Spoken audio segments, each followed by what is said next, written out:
మన సనాతన ధర్మాన్ని అనుసరించి తీర్థయాత్రలు అనేవి తప్పనిసరిగా చేయాలా? తీర్థయాత్రలు చేయటం వల్ల కలిగే ప్రయోజనం ఏమిటి? తీర్థయాత్రలు తప్పకుండా చేయమని మనకు వేద ఆదేశం. సాక్షాత్తు శ్రీకృష్ణుడు, శ్రీరాముడు అవతారమూర్తులైనటువంటి వారు కూడా తీర్థయాత్రలు చేసినట్లుగా మనకు రామాయణము, భాగవతము ఇవన్నీ కూడా చెబుతున్నాయి. తీర్థము అనేది తరింపజేసేది అని దానికి ఆ పేరు ఎందుకు పుట్టింది అంటే తరింపజేసేది అని అర్థం. అంటే దాటేదని ఒక అర్థం, ఈ ఒడ్డు నుంచి ఆ ఒడ్డుకి వెళ్ళడానికి. ఇంకొకటి మనం ఇహం నుంచి పరానికి వెళ్ళడానికి. ఇది నదీ రూపంలో ఉండే పంచభూతాలను ఆరాధించడం అనేది మొట్టమొదట మనకు వేదం చెప్పినటువంటి విషయం. ఈ రాముడు, కృష్ణుడు, లేకపోతే శివుడు ఇటువంటివన్నీ తర్వాత వీళ్ళు పేర్లతో వచ్చినటువంటి సగుణ ఆరాధనలు.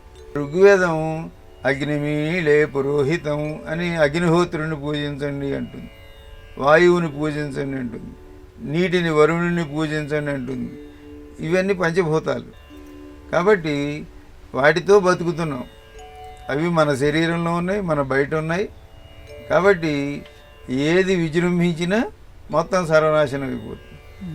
అన్నీ సమానంగా ఉంటే మనం చక్కగా ఉంటాం, లేదంటే మొత్తం అంతా అల్లకల్లోలం అయిపోతుంది. మనం ఎంత ప్రణాళిక ప్రగతి ఎంత చేసామన్నా కూడా చిటికలో నాశనం అయిపోతుంది. కాబట్టి వరుణ రూపంగా అంటే జల రూపంగా ఉండేటువంటి అమ్మవారు జల రూపంగా ఉంది, అయ్యవారు జల రూపంగా ఉన్నారని భగవంతుడిని అందులో చూడండి అని చెప్పారు మనకి. కనుక కృష్ణ పరమాత్ముడు అంటే శ్రీ మహావిష్ణువు లోకరక్షణ కోసం కృష్ణానదిగా పెట్టాడు అని స్కాంద పురాణం చెప్తోంది. ఆయనకి తోడుగా ఉండటం కోసమని ఈశ్వరుడు కూడా మనకి సహ్యాద్రిలో ఒక చెట్టు మొదల నుంచి ఆయన కూడా ఒక జల రూపంగా వచ్చాడు. అది వేణి రూపంగా వచ్చింది. ఈయన కృష్ణ, ఆయన వేణి. ఈ కృష్ణ వేణి రెండు పాయలుగా వచ్చినటువంటి జల రూపమే శివ కేశవులు.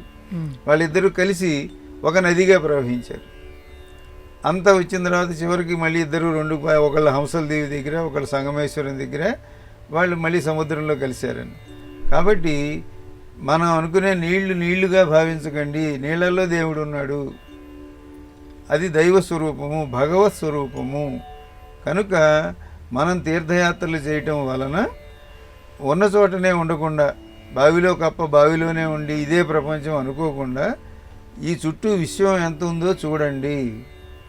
ఎక్కడెక్కడ ఎవరెవరు ఆచార వ్యవహారాలు ఏమిటో చూడండి. మంచివాళ్ళు ఎవరో చెడ్డవాళ్ళు ఎవరో ఇవన్నీ చూసుకోండి. కాబట్టి మీరు ఇల్లు కదిలి తీర్థయాత్రలు బయటికి వెళ్ళటం వలన ఎన్ని నదులు ఉన్నాయి, ఏ నది యొక్క ప్రత్యేకత ఏమిటి, ఇవన్నీ తెలుసుకోండి. అక్కడ మీరు స్నానం చేయండి. అక్కడ ప్రతి చోట పితృదేవతలను తలుచుకోండి. ఏ నదికి వెళ్ళినా పితృదేవతలకు తర్పణం చేయాలి. నా దగ్గర డబ్బులు ఉన్నాయి కాబట్టి నేను నదికి వెళ్ళి స్నానం చేసా అనకూడదు. మీ తాతను కూడా తలుచుకోవాలి. మా తాత నాకు రూపాయి ఆస్తి లేదు, ఆయన ఎందుకు తలుచుకోవాలి అనుకోకూడదు. మనం ఉన్నామంటే వాళ్ళు ఉండబట్టి మనం ఉన్నాం. కాబట్టి ప్రతి చోట కూడా పితృదేవతలను తలుచుకోవాలి, దేవతలను తలుచుకోవాలి. కాబట్టి నిన్ను తరింపజేసేది తీర్థయాత్ర. అనేక విధాలుగా తరింపజేస్తుంది. నీ మానసిక శక్తిని పెంచుతుంది. నీవు అందరితో సమాజంలో ఎట్లా బతకాలో తెలియజేస్తుంది. మన ఇంట్లో ఉన్నప్పుడు మనకేం కష్టం తెలియదు. మనం బయటికి వెళ్ళినప్పుడు సమయానికి రైలు రాకపోతే, వస్తుంది అనుకున్నది 4 గంటలు లేట్ అంటే ఎన్ని తిప్పలు పడాలో ఇవన్నీ తీర్థయాత్రలు చేస్తే తెలుస్తుంది. ఊరికే ఇంట్లో కూర్చుంటే తెలియదు. కాబట్టి భౌతికంగా కానీ పారమార్థికంగా కానీ తీర్థయాత్ర తప్పకుండా చేయాలి అని శ్రీకృష్ణుడు పుష్కర స్నానం చేసినట్లుగాను భాగవతంలో చెప్పబడింది. నదీ స్నానాలకు అన్నిటికీ వెళ్ళినట్లుగా చెప్పబడింది. కాబట్టి తిరగటం వలన లోకజ్ఞానం కలుగుతుంది, అందరిలో ఎట్లా ఉండాలో తెలుస్తుంది. ఇట్లాంటి ఎన్నో ప్రయోజనాలు ఉంటాయి. కాబట్టి తీర్థయాత్రలు చేయండి అనేది మనకు ధర్మశాస్త్రం చెబుతున్నది.